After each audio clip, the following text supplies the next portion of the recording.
नमस्कार. मायक्रोवॅक्सच्या यूट्यूब चॅनलवर मी पंकज परदेशी सर्व शेतकरी बांधवांचे पुन्हा एकदा स्वागत करतो.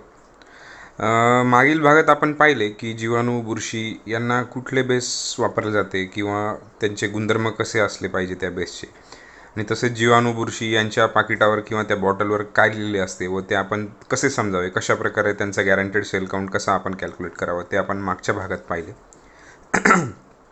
तर आजच्या या भागात आपण पाहणार आहोत की रासायनिक आम्ल म्हणजे केमिकल ॲसिड्स वगैरे, इनऑर्गॅनिक आम्ल किंवा असेंद्रिय आम्ल व सेंद्रिय आम्ल म्हणजे नेमकं काय असतं आणि यांचा वनस्पतींच्या अन्नद्रव्य उपलब्धतेवर कसा परिणाम होतो. ठीक आहे.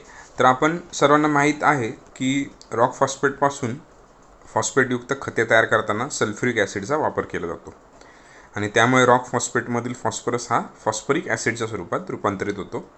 म्हणजे थोडक्यात कॅल्शियमसोबतचे ते एक संयुग असते आणि ते त्या स्वरूपात आपल्याला सल्फ्युरिक ॲसिडचा वापर केल्यानंतर रॉक फॉस्फेटमधनं अवेलेबल होते. आता या सर्व जास्तीत जास्त अन्नद्रव्य बनवण्याच्या प्रक्रियेत sulphuric acid, hydrochloric acid, nitric acid, phosphoric acid वापरले जाते. आणि या असेंद्रिय किंवा इनऑर्गॅनिक ॲसिडमुळे मूलद्रव्ये खूप वेगात व खूप कमी वेळात तयार होत असतात. आणि त्यांची अवेलेबिलिटी आपल्याला अगदी फास्ट या केमिकल ॲसिड्स वगैरे त्याच्यामुळे अवेलेबिलिटी होत असते. आणि तसेच याचप्रमाणे सेंद्रिय आम्ल ज्या द्वारे सोडले जातात, म्हणजेच थोडक्यात सजीव म्हणजे थोडक्यात जीवाणू. तर याचप्रमाणे PSBचा वापर शेतात केल्यास हीच प्रक्रिया होते, पण ती हळूवारपणे होते. म्हणजे ज्या प्रकारे H2PO4 स्वरूपात फॉस्फरस अवेलेबल होतो केमिकलचा वापर करताना, त्याचप्रकारे PSBद्वारे सेंद्रिय आम्ल स्रवून तो अवेलेबल होत असतो. आणि या जीवाणूंद्वारे स्रवण्यात आलेली ही सेंद्रिय आम्ले रॉक फॉस्फेटवर प्रक्रिया करून पिकास उपलब्ध होतील अशा प्रकारात फॉस्फरसची निर्मिती करत असतात. आणि ही क्रिया सावकाश व कमी प्रमाणात होत असते ॲज कम्पेअर टू केमिकल्स. आता रासायनिक पद्धतीत वापरली जाणारी आम्ले ही इनऑर्गॅनिक म्हणजेच असेंद्रिय असतात, ज्याला आपण केमिकल असेही म्हणतो. त्यातील हायड्रोजन हे मुक्त होऊ शकतील या स्वरूपात उपलब्ध असतात. म्हणजे फॉर एक्झाम्पल सल्फ्युरिक ॲसिड आहे, तर यातला हायड्रोजन हा 100% आयन स्वरूपात असतो.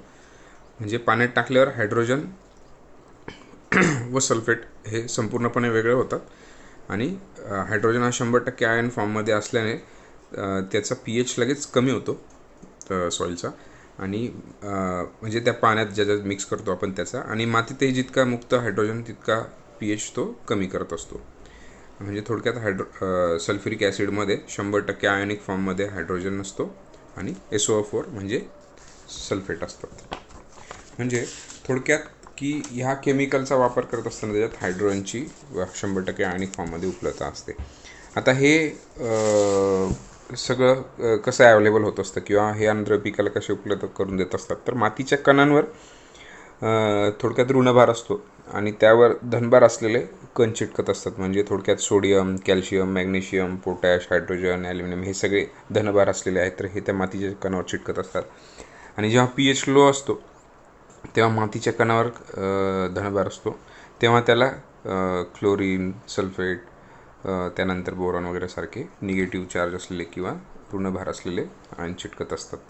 आणि आजकाल आपण जवळपास प्रत्येक शेतकरी रासायनिक आम्ले जसे सल्फ्युरिक ॲसिड, फॉस्फरिक ॲसिड वापरताना दिसून येतो आहे. याचा वापर करताना जमिनीबाबत कोणताही विचार आपण करत नाही आहे किंवा कोणी करत नाही किंवा त्याच्याबद्दल कुठलेही सजेशन किंवा डिस्कशन होत नाही. कित्येक सल्लागार सर्रासपणे हे लिहून देत असतात की हे वापरा, ते वापरा, फॉस्फरिक ॲसिड वापरा, ते वापरा. त्याचा जमिनीवर काय परिणाम होतो किंवा काय होतं नेमकं ते आपण पुढे बघणारच आहोत. पण आता हे जे काही मी बोलतो आहे, तर याचा हे काही केमिकल्स वाईट आहे असं याचा काही माझा म्हणण्याचा अर्थ नाही आहे. पण कुठलीही अति तेथे माती, जसं कुठली टॉक्झिसिटी किंवा कुठल्याही गरजेपेक्षा जास्त अडचण असते आणि काही वेगवेगळे फॉर्म आणि अवेलेबिलिटी फॉर्म असतात, त्यानुसार हे सगळं ठरत असतं. तर ते आपण पुढे बघणार आहोत.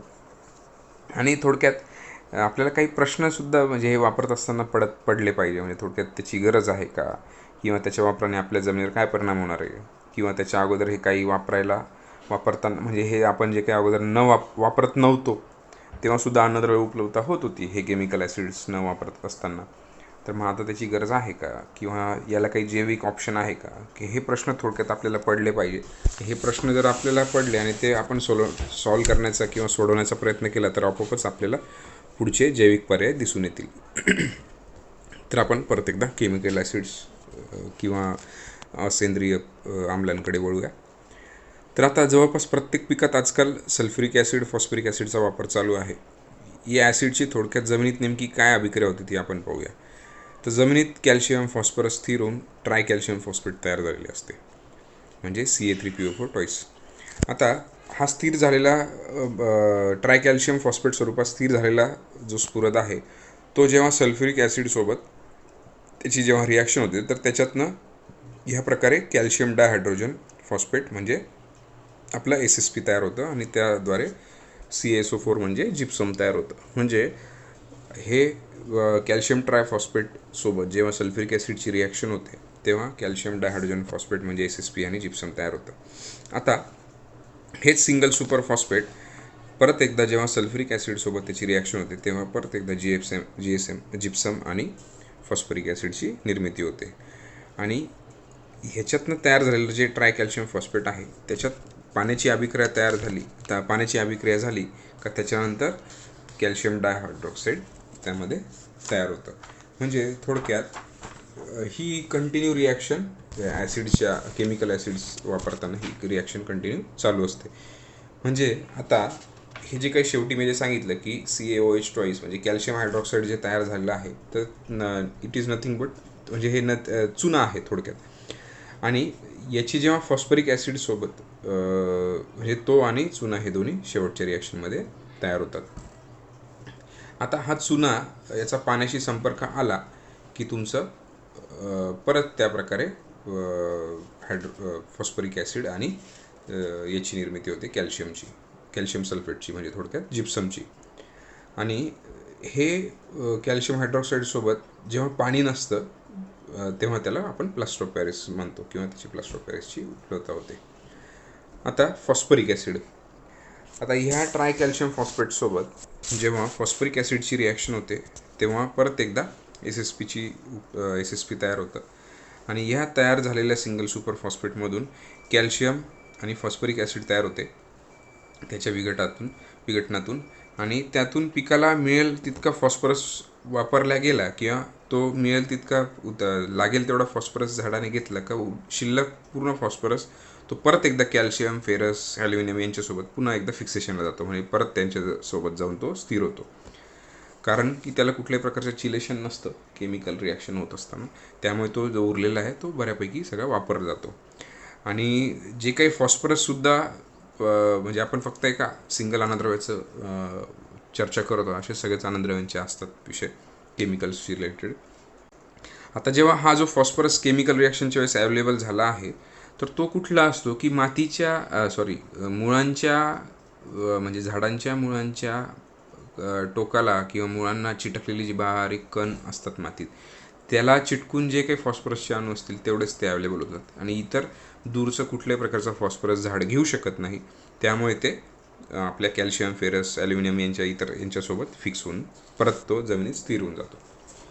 थोडक्यात ॲसिडच्या वापराने लागलीच अन्नद्रव्य उपलब्धता होते, पण इतर शिल्लक अन्नद्रव्य परत एकदा फिक्सेशनला निघून जातात किंवा परत एकदा ते स्थिर होत जातात. आणि या प्रत्येक अभिक्रियेत तसं त्यामुळे प्रत्येक कंटिन्युअसली आपल्याला ॲसिड्स वापरावा लागतो, कारण की सारखं फिक्स होत गेल्यामुळे प्रत्येक प्रति याच्यात आपल्याला ॲसिडची गरज असते.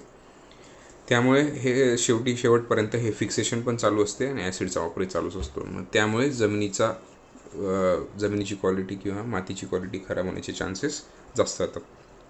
आता यात बघूया आपण सेंद्रिय आम्ल किंवा ऑर्गॅनिक ॲसिड. आता सेंद्रिय आम्ल हे सूक्ष्मजीवांद्वारे स्रवले जाते आणि या आम्लात कार्बन, हायड्रोजन, ऑक्सिजन या तिघांचा समावेश असल्याने त्यांना सेंद्रिय संबोधले जाते. कारण की कुठल्याही प्रकारचं इतर कार्बन, हायड्रोजन, ऑक्सिजन सोडून त्यात काहीच नाही आहे, म्हणून त्याला सेंद्रिय असे म्हणतात, म्हणजे ऑर्गॅनिक म्हणतात. आणि आता त्यावेळेस जमिनीत हे ॲसिड सूक्ष्मजीवांद्वारे स्रवले जातात, त्यावेळेस जीवाच्या सभोवताली असलेल्या पाण्यात हे ॲसिड विरघळतात त्याने स्रवलेले. आणि त्यातील पूर्ण हायड्रोजन हा आयन स्वरूपात नसल्याने त्यातील काही भाग हा पाण्यात मुक्त अशा हायड्रोजन आयनच्या स्वरूपात की जो 5 ते 10% मोकळा झालेला असतो तो सामू कमी करतो, म्हणजे pH तो कमी करायला लागतो. आणि हा pH कमी झाल्याने जमिनीत स्थिर झालेल्या किंवा मातीच्या कणात असलेल्या अन्नघटकांना मोकळे करून पिकास उपलब्ध होतील अशा स्वरूपात रूपांतरित करण्याचे कार्य हे चालू होऊन जाते आणि ती प्रोसेस फक्त थोडीशी सावकाश असते, हळू होते. आणि हीच क्रिया रसायनांद्वारे होते, मात्र ती उपलब्ध स्वरूपात रूपांतरित झालेले घटक पुन्हा फिक्स होण्याचे किंवा नवीन घटकांच्या निर्मितीसाठी तयार होण्याचे चान्सेस जास्त असतात. पण आता याचा कंपॅरिझन जर तुम्ही सेंद्रिय आम्लाशी कराल तर त्यांच्या संपर्कात येणाऱ्या धनभार असलेल्या घटकांचे चिलेशन करून त्यांना इतर कोणत्याही घटकांसोबत नव्याने अभिक्रिया करून नवीन घटक तयार करण्यापासून रोखत असतात. म्हणजे थोडक्यात जे काही सेंद्रिय आम्ल असतात, म्हणजे gluconic acid, malic acid, glycolic acid, succinic acid, tartaric acid, आपण रेग्युलर वापरणारे सायट्रिक ॲसिड, तर हे जे काही ऑर्गॅनिक किंवा हे जे काही सेंद्रिय आम्ल आहेत यांच्यासोबत जर समजा कॅल्शियमची रिॲक्शन झाली किंवा त्यांच्यासोबत कॅल्शियमचा जर वापर झाला तर कॅल्शियमचं चिलेशन होतं. याच्या अगोदर ट्रायकॅल्शियम फॉस्फेटसोबत जेव्हा फॉस्फरिक ॲसिड किंवा सल्फ्युरिक ॲसिडचा वापर होता तेव्हा शेवटी परत एकदा ते फिक्सेशनला जात होतं, कारण की त्याच्यात मोकळा झालेला कॅल्शियम हा परत फिक्सेशनला जात होता, कारण की तो मोकळं मॉलिक्यूल होता. पण सेंद्रिय आम्लांचा वापर करत असताना त्याला चिलेशन होतं, म्हणजे कॅल्शियम सायट्रेट तयार होतं. आणि हे चिलेशन झालेलं अन्नद्रव्य असल्यामुळे ते कोणासोबतही परत कधीच फिक्स होत नाही आणि त्यामुळे फॉस्फरससुद्धा मोकळा होतो, कारण की ते फिक्स झालेले नसतात दोन्ही. ही फॉस्फरिक ॲसिडची कॅल्शियम सोबत अभिक्रिया होऊन कॅल्शियम ट्राय किंवा कॅल्शियम फॉस्फेट तयार होते. यातून पिकास अन्नद्रव्य उपलब्ध होत नाही. मात्र सोबत सायट्रिक ॲसिडची अभिक्रिया होऊन कॅल्शियम सायट्रेट हे एक नवीन चिलेटेड रसायन तयार होते. हे कॅल्शियम चिलेटेड स्वरूपातील असल्यामुळे फॉस्फरससोबत स्थिर होत नाही. थोडक्यात असेंद्रिय आम्लांच्या अभिक्रियेत परत फिक्सेशन होत असते, तर सेंद्रिय आम्लांच्या अभिक्रियेत एकदा मुक्त झालेले व चिलेटेड झालेले अन्नद्रव्य परत फिक्सेशनला जात नाही. तेच गरजेच्या प्रमाणे झाड ते अवेलेबल करू शकतात. तसेच मुळांच्या सोडल्या जाणाऱ्या कार्बन डायऑक्साईडपासून सुद्धा कार्बोनिक ॲसिड तयार होते व हे एक सेंद्रिय आम्ल आहे. त्यामुळे ते देखील pH कमी करते आणि गरजेप्रमाणे अन्नद्रव्यांची उपलब्धता ते करत असते. आता थोडक्यात बघूया रासायनिक आम्ले आणि सेंद्रिय आम्ले यांच्यामध्ये फरक काय असतं. तर रासायनिक आम्लांमध्ये sulphuric acid, phosphoric acid, nitric acid, hydrochloric acid यांचा समावेश होतो. तर सेंद्रिय आम्लांमध्ये जसं मी सांगितलं gluconic acid, malic acid, fumaric acid, ketobutyric acid, oxalic acid, citric acid, gluconic acid, carbonic acid इत्यादींचा समावेश होतो. रासायनिक आम्लांमध्ये 100% हायड्रोजन आयन हे आयन फॉर्ममध्ये असतात आणि ते कमी वेळेत जास्त प्रमाणात सामू किंवा pH कमी करण्याची त्यांची क्षमता असते. तर हायड्रोजन आयनचे पूर्णतः विघटन होत नसल्यामुळे सेंद्रिय आम्लामध्ये सामू लागलीच कमी होत नाही किंवा pH लागलीच कमी होत नाही. हे जे काही रासायनिक आम्ले असतात हे कृत्रिम पद्धतीने तयार केलेले असतात, तर सेंद्रिय आम्ल हे सूक्ष्मद्रव्यांच्या द्वारा स्रवलेले असतात. रासायनिक आम्ले कमी वापरावे लागतात ॲज कम्पेअर टू सेंद्रिय आम्ले, आणि सेंद्रिय आम्ले हे जास्त प्रमाणात गरजेचे असतात, म्हणजे आपल्याला जास्त वापरावे लागतात, कारण की जेवढी जास्त उपयुक्त सूक्ष्मजीवांची संख्या तेवढे ते चांगलेच असतात किंवा तेवढ्या प्रमाणात ते सेंद्रिय आम्ले स्रवतील या हिशोबाने. आता त्यानंतर रासायनिक आम्लांमध्ये मातीतील घटक उपलब्ध स्वरूपात करण्याचा वेग आणि पिकाने ग्रहण करण्याचा वेग यांचे संतुलन न साधले गेल्यास ते पुन्हा स्थिर स्वरूपात अन्नद्रव्य येत असतात. सेंद्रिय आम्लांमध्ये कार्य करण्याचा वेग हा मंद असल्याकारणाने पिकाच्या द्वारा ग्रहण करण्याच्या वेगाचे नुकसान होत नाही आणि चिलेशन करण्याची क्षमता असल्याकारणामुळे मुक्त झालेले घटक पुन्हा नव्याने स्थिर स्वरूपात रूपांतरित होत नाही. हा खूप मोठा फरक आहे.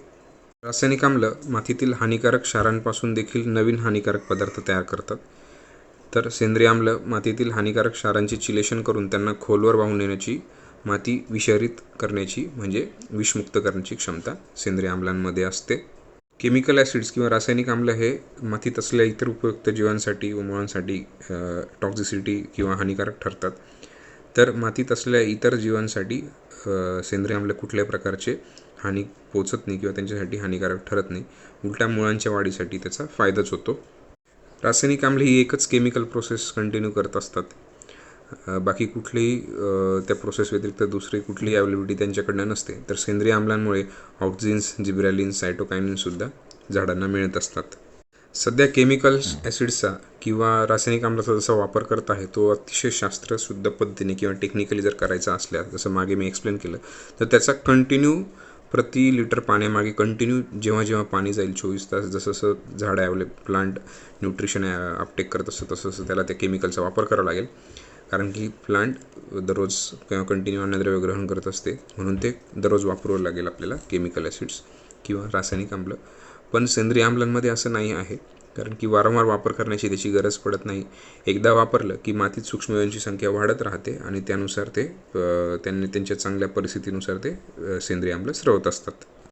रासायनिक आम्ले हाताळण्यास धोकादायक ठरतात, म्हणजे ॲसिड्स असतात ऑफकोर्स, त्याच्यामुळे त्यांची अडचण तर आपल्याला असतेच. सेंद्रिय आम्लांचा याच्याशी काही संबंध नाही. ते 100% सेंद्रिय किंवा ऑर्गॅनिक असल्यामुळे, कार्बन, हायड्रोजन, ऑक्सिजनचं स्वरूप असल्यामुळे त्यांचा हाताळण्याचा किंवा अडचण कुठलीही नसते. रासायनिक आम्ले आपली प्लांट ॲव्हेलेबिलिटी, न्यूट्रिशन ॲव्हेलेबिलिटीची समस्या ही अत्यंत वेगात सोडवतात, पण ती तात्पुरती असते. तर सेंद्रिय आम्लांकडनं समस्या दीर्घकाळासाठी मात्र रसायनांच्या तुलनेने सावकाश सोडवली जाते. आणि सूक्ष्मजीवांची संख्या जास्त असेल तर ॲटोमॅटिक सेंद्रिय आम्लांच्या नुसार ती समस्या सोडवण्याचा वेग आपल्याला वाढवता येतो. तर हे थोडक्यात एक्सप्लेनेशन आहे की जी केमिकल ॲसिड्स आपण वापरतो ते कितपत योग्य आहे आणि कसे वापरावे लागतात, किंवा ते टेक्निकली कसे वापरावे लागतील जर वापरायचेच ठरले तर, आणि त्यामुळे जमिनीला किती अडचण येऊ शकते किंवा जमिनीतल्या जिवंत गोष्टींना किती अडचण येऊ शकते. आणि सेंद्रिय आम्ल म्हणजे बॅक्टेरिया, मित्र बॅक्टेरिया किंवा मित्रपुरुषी वापरल्यानंतर, म्हणजे थोडक्यात PSB अपटेक हे वापरल्यानंतर सेंद्रिय आम्ल त्यांच्याद्वारे स्रवले जातात आणि त्यामुळे आपल्याला किती आणि दीर्घकाळासाठी किती चांगले फायदे आहेत. बरोबर. तर हे ओव्हरऑल आपल्या या भागात सगळं एक्सप्लेनेशन झालं आहे. तर आता यापासून पुढच्या भागापासून आपण प्रत्येक सेपरेट बॅक्टेरिया किंवा बुरशीबद्दल बोलणार आहेत आणि त्याची सविस्तर माहिती घेणार आहेत. धन्यवाद.